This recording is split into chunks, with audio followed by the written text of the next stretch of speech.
Coming to you from the windswept plains of Oklahoma, I'm your intrepid host, L.A. Marzulli. Today is December 30th. This is On the Trail of a Nephilim, and of course, our very special daily UFO update.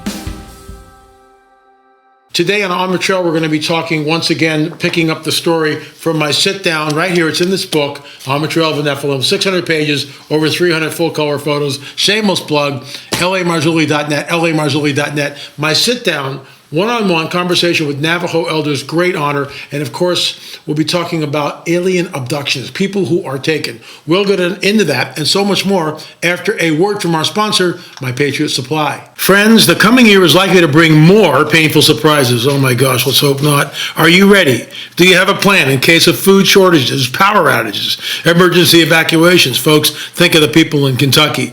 What about mandates? You should always prepare before these things strike. That's why, right here, we recommend emergency food from My Patriot Supply. They're America's #1 preparedness company with several million happy, well-prepared customers. Folks, we have it right here. We've got 6 canisters here, and I think 4 or 5 out in the Santa Monica Mountains.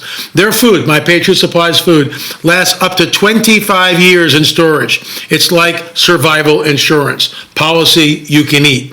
When you need it, it will be there. Right now, you'll save $100 on a 3-month emergency food kit from My Patriot Supply. This kit can get you through any difficulties ahead. You get breakfast, lunch, dinner, 11 C's, and drinks, averaging over 2,000 calories a day.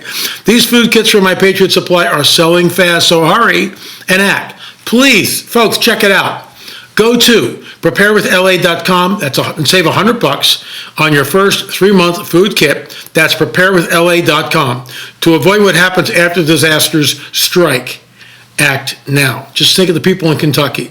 Think of what happened to us after the fire.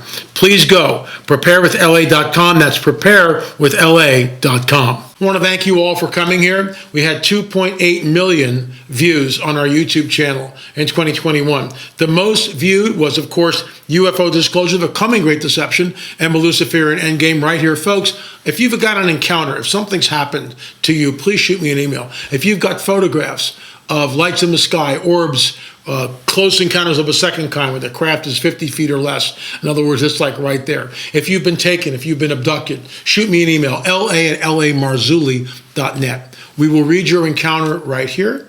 We'll show your photograph right here. This is a clearinghouse for all things interdimensional, because I believe that the phenomena is interdimensional. So let's go back to On the Trail of a Nephilim. I think you'll find this interesting, and here we go. So we were talking, I'm sitting down in their house. They invited me over, and that in itself is a great honor. I'm in their house, and we're just chit-chatting. Finally, they wouldn't let me photograph them or put them on film, so I used the camera, and I pointed the lens down to the floor, and we recorded everything off the camera that way. And this is verbatim. This is the transcript from that sit-down. So I ask, I'm picking this up from yesterday, the monsters were giants? The elders, no, but the stories did mention that they were giants in the land, terrorizing people, eating people, and people were always hiding from them. Let's stop right there. Stop right there. Think about this. In the Book of Enoch, pseudepigraphical book, attributed to Enoch, written by someone else. That's what a pseudepigrapha is. Written by someone else, but attributed to Enoch. Found in the Dead Sea Scrolls. Very interesting. Enoch 1 is what we hold to. And that book illuminates, in my opinion, the whole Genesis 6 narrative.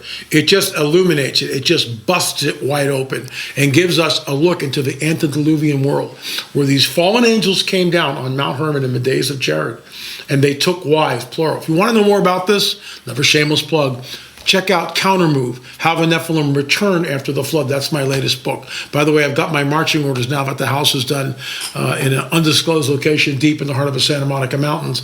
And that will be coming out I doubt this year, probably early 2023, but we'll see. It might go quicker than Countermove took 2 years to write, and it should have taken 6 months. That's how much resistance and spiritual warfare there were around that book, Countermove, How the Nephilim Returned After the Flood. But in the Book of Enoch, that's a huge rabbit hole I'm surfacing now. In the Book of Enoch, it discusses that the Nephilim became cannibalistic, and they began to eat and drink the blood, the flesh and blood of human beings. It's right there in Enoch. That book is thousands of years old and hidden from Christianity, Western Christianity, until R.H. Charles finds a copy of it and transcribes it. And you couldn't even get that. You had to order it years ago. In 1990, when I started researching all of this from a biblical perspective, the whole idea of a Nephilim, I received my honorary doctorate from Dr. I.D.E. Thomas on this. And I remember reading Dr. Thomas's groundbreaking book, The Omega Conspiracy, and he's accessing his bibliography. He's talking about the Book of Enoch. I'd never heard of this before. So, of course, I ordered it. It took like 2 or 3 weeks. This is well in advance of the days of Amazon. And I ordered the book, and I got it, and I think I read it in like 1 sitting, maybe 2 sittings, but I devoured it. And then I reread it and highlighted things, and then called him up and asked him questions. Look, the Book of Enoch, it's not part of our canon, and I'm not saying that we should treat it as such, although it is quoted in the Book of Jude and in several other places. Bottom line is this, folks. We can at least appreciate the Book of Enoch's historicity. So I'm not getting, too much further into this interview because I have to stop right there. She knows, I'll say it again, they didn't fight them, they hid from them in places where the giants didn't catch them. That's all she told me. The giants were eating people, and the people were always hiding from them. She's not making this stuff up. She's not making it up. It's in their oral tradition. And this was handed down to her from her own grandmother. And her grandmother got it from her grandmother, and back and back and back it goes. Oral tradition is so important in First Nation people, and it was a great honor to sit down with them and go from there. Now, I'm going to pick this up tomorrow because there's so much to talk about, and I got sort of sidebarred on the Book of Enoch. But I want to make the correlation between what we see, that the Nephilim, these giants in the Book of Enoch, became cannibalistic, and they began to eat and drink the flesh and blood of men and women. That's unbelievable. And we know in the Southwest, the Navajo, there it is. They're always hiding from them because they were eating people. The giants were eating people, and the people were always hiding from them. This brings us to the Anasazi. Why would you build your house way up on a cliff? Do you realize what a pain in the neck that is? Up and down ladders all day long, hauling food up, hauling water up. Why? What are they so afraid of? Something that's big? And guess what? When they're up there, the giants, who maybe are 10 or 12 feet tall, they're up 50 feet, they can hurl rocks down. And that way they can defeat the giants. I'm not making this stuff up, folks. So we'll get into that. And maybe we'll finish that tomorrow. We'll see what happens. In the meantime, if you are at all interested in checking some of this out, you can get the book or go and look at our On the Trail of the Nephilim series. There's so much information. That's why we are on the trail. With the COVID stuff, give you an update.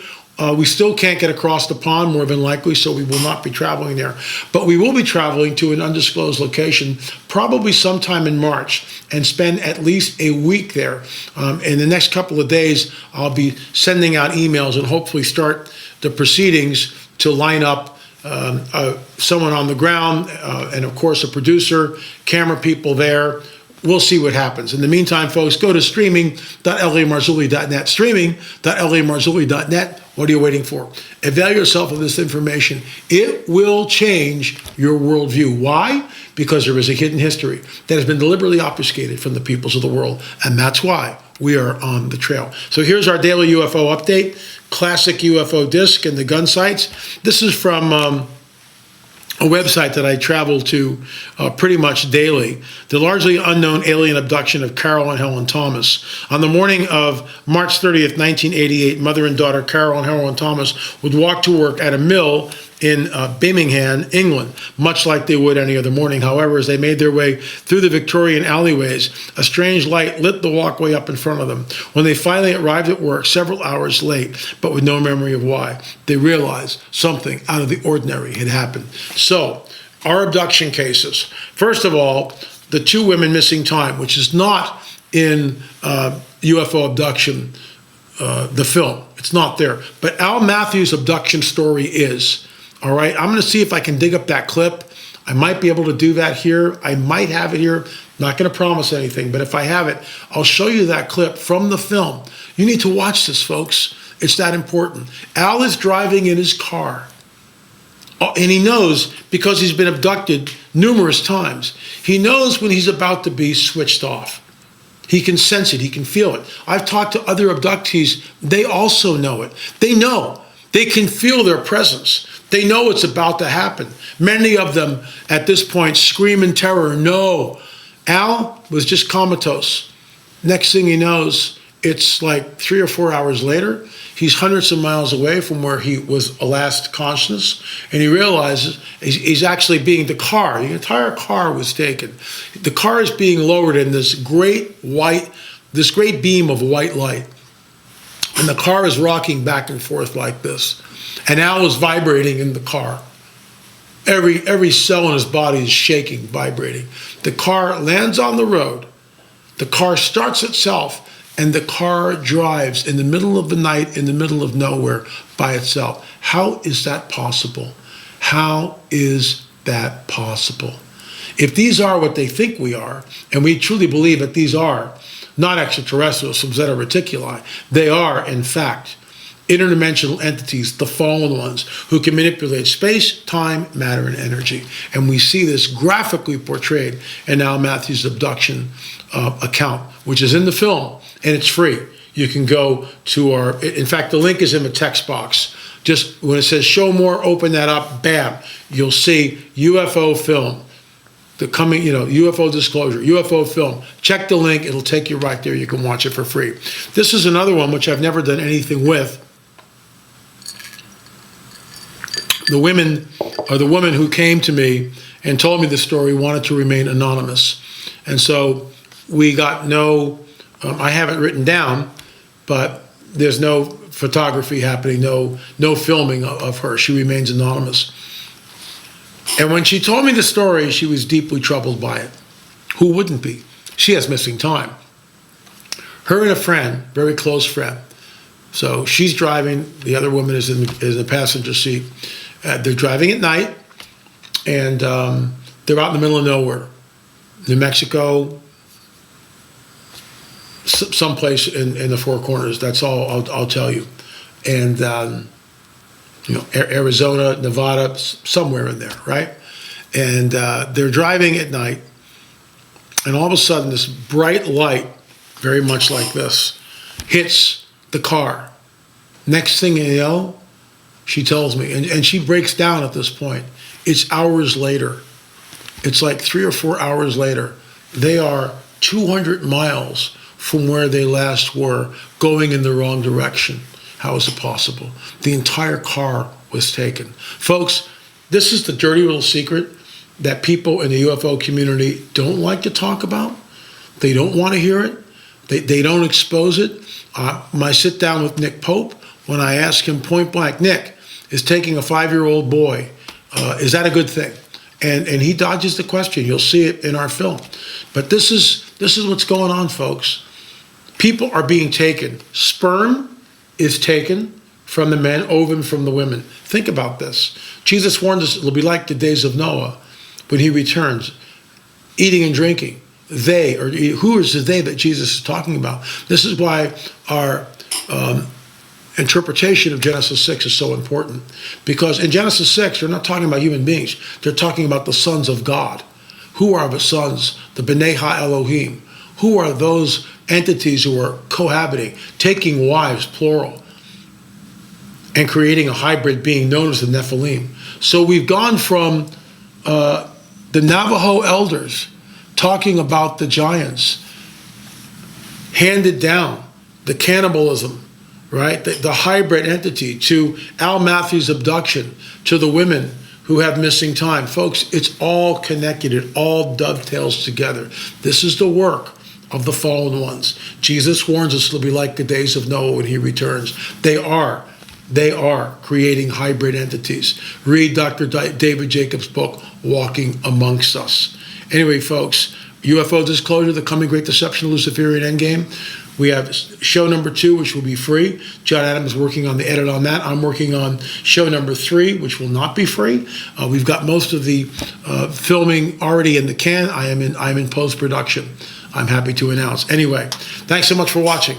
On the Trail of a Nephilim, and of course, our daily UFO report. Remember, we'll see you on the air or in the air. Thanks so much for watching.